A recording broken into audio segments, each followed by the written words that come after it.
Hello guys, how are you? It's Ronald. Welcome back to my page. Right, in today's video, we are now going to do another topic, which is accounting equations. Our new topic for today is accounting equations. Right, so in this topic is very short. The requirements of this topic is very short, but very important. Right, so the first thing that you need to know is what is the basic accounting equation that we have. Right, you need to know the equations that we have, and the last part you need to know the effects of business transactions to the accounting equation. Right. So the basic accounting equation that we have is capital is equals to assets minus liabilities. Right. So this is the equation that we have. Capital is equals to assets minus liabilities. So this is the main accounting equation that we have. Right. Capital is equals to assets minus liabilities. So if capital is equals to assets minus liabilities, it means also we can calculate assets. So assets will become what? Assets is equals to capital plus liabilities. Right, so assets will become capital plus liabilities, and also it means we can now also calculate liabilities. So it means liabilities will be assets minus capital. Right, so these are the three accounting equations that we have. So we are saying the main one is capital is equals to assets minus liabilities, followed by assets is equals to capital plus liabilities, and liabilities is equals to assets minus capital. So these are the three main accounting equations that we have. Right. So before we move on to the last part of this topic, you need to know that when we say assets, what are the examples of assets? Obvious, assets are divided into two. We have non-current assets and current assets. So you need to know examples of current assets. You need to know examples of non-current assets. For non-current assets, we have land and buildings, motor vehicles, furniture. We have fixtures and fittings, premises. Those are examples of non-current assets. When it comes to current assets, we have cash at bank, cash in hand, we have debtors, we have also prepayments, inventory, like that. So those are examples of current assets. Then also you need to know examples of liabilities. Liabilities are divided also into two. We have non-current liabilities and current liabilities. Then current liabilities, we have trade payables, we have short-term loan, we have bank overdraft. Right, those are examples of current liabilities. Then when it comes to non-current liabilities, we have long-term loan, mortgage, and bond. Right, so those are examples of what? Of non-current assets, non-current liabilities and current liabilities. So the reason why I'm doing this, you need to know this information for you to do the effects of business transaction to accounting equation. Right, so this is the last part of what? This is the last part of this topic. Right, so we are now move on to effects of business transactions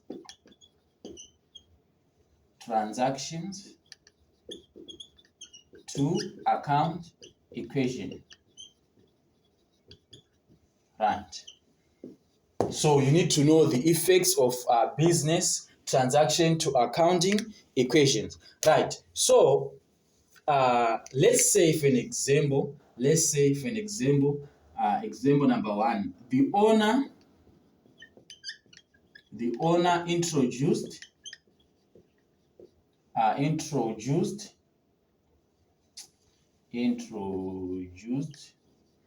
capital with 10,000 cash. Right, the owner introduced capital worth 10,000 cash into the business. Right, so this is just an example of a business transaction. The owner introduced the capital worth 10,000 cash into the business. So we are saying, what is the effect of this business transaction to the accounting equation? Right, what is the effect of this business transaction to the accounting equation? So what do you do here? What do you do here? Right, so you need to do some certain steps before you go to your final answer, like before you come up with the effect of this transaction to the accounting equation. So you need to follow some certain steps. So step number one, what do you do? Step number one, you identify the accounts being involved in the transaction. You identify two accounts being involved from the transaction. That's step number one that you need to do. So we are saying our transaction, the owner introduced the capital worth 10,000 cash into the business. So we are saying you need to do some certain steps. These are the steps. Step number one, you come up or you identify two accounts being involved from this transaction. So from this transaction, two accounts that are being involved here. Number one, we have capital and and cash account. So these are the two accounts involved in this transaction. Then number two, what do you need also to do on number two, which is the second step? Second step, you need to identify sides of these two identified accounts. Like you need to identify which side do you record the capital in the trial balance, which side do you record the cash in the trial balance, right? So you see capital, we record the capital on credit side, right? We record capital on credit side, and cash we record it on debit side. So this is step number two. You identify sides of these two accounts. Then number three, you identify whether capital is liability, is asset, is capital, right? So obvious, capital is what? Capital is capital. Then cash is what? Is an asset, right? Cash is an asset. So we are saying, first step, identify two accounts involved. Second step, you identify sides. Then third step, you now categorize your two accounts into capital, assets, or liabilities. Then fourth step, step number four, what you need now to do is to make a journal entry. Number four, you need to make a journal entry. Which account is going to be debited and which account is going to be credited, right? So remember, to do a journal entry, we use the accounting golden rule, which says we debit the receiver and credit the giver. Remember, we always debit the receiver and credit the giver. For you to come up with the correct journal entry, you need to identify one thing, right? We are saying, let's identify from this transaction, let's identify the receiver. Between capital and cash, who is giving, another who is receiving, right? So let's identify who is receiving. So obvious, if the owner introduced the capital worth 10,000 into cash, so it means we are receiving what? We are receiving cash. So we debit cash, right? So obvious, we are now crediting what? We are now crediting capital. Right, so our journal entry here from this business transaction, we are debiting cash and credit capital. Right, so if you come up with a correct journal entry, it means everything now will be fine, because this is where the issue starts here. If you messed up here, it means everything will be what? Everything will be wrong. Right, so now you have your journal entry. What are you going now to do? You are now going to say, right, so if cash is on debit and capital is on credit, you need to take note that Assets, they increase on debit side and decrease on credit side. We are saying assets, they increase on debit side and decrease on credit side.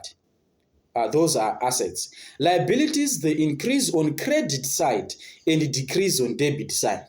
Liabilities, they increase on credit side and decrease on debit side. Then also with the capital, it increase on credit side and decrease on debit side. So once you know this, you come back to your journal entry. We are saying now cash is on debit side and cash is an asset. So remember, assets, they increase on debit side. So it means here assets are increasing. Because of cash, assets are increasing.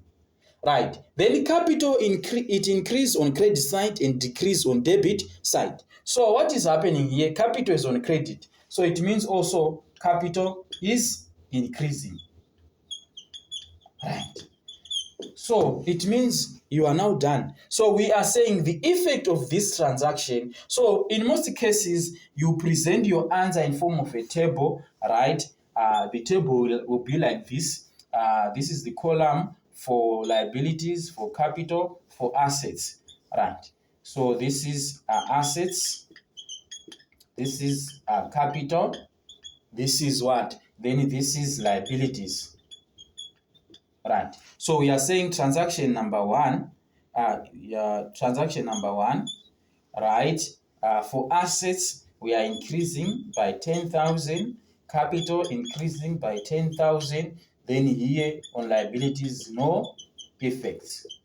No effect. Right. So this is how you present your answer. This is how you present your answer. In most cases, this the answer sheet will be carrying this one table. So this is the effect of business transaction to accounting equation, right? So the most important part when you do the effects of business transaction to accounting equation, you need to follow these steps. Step number one, identify two accounts involved in a transaction like this, capital and cash. Number two, identify which side do you record these two accounts in the trial balance. Capital on credit, cash on debit. Then number three, you are now categorize these two accounts, whether it's an asset, whether it's a liability or it's a capital, like what we did here. Then number four, you come up with the journal entry. On journal entry, when you do the journal entry, you need to know that we use the golden rule, which says we debit the receiver and credit the giver. Then number five, you are now what come up with the effect. So you are being guided by the statement that I gave lastly, saying that assets, they increase on debit side and decrease on credit side. Liabilities, they increase on credit side and they increase on credit side and decrease on debit side. Together with capital, it also do the same. So if you do this, you will see that you won't face any challenge in this one topic. So thank you guys for following me. Let's continue guys to support me. Follow my TikTok account, subscribe on my YouTube channel, and follow my page here on Facebook. So guys, thank you very much. Let's meet on the next video.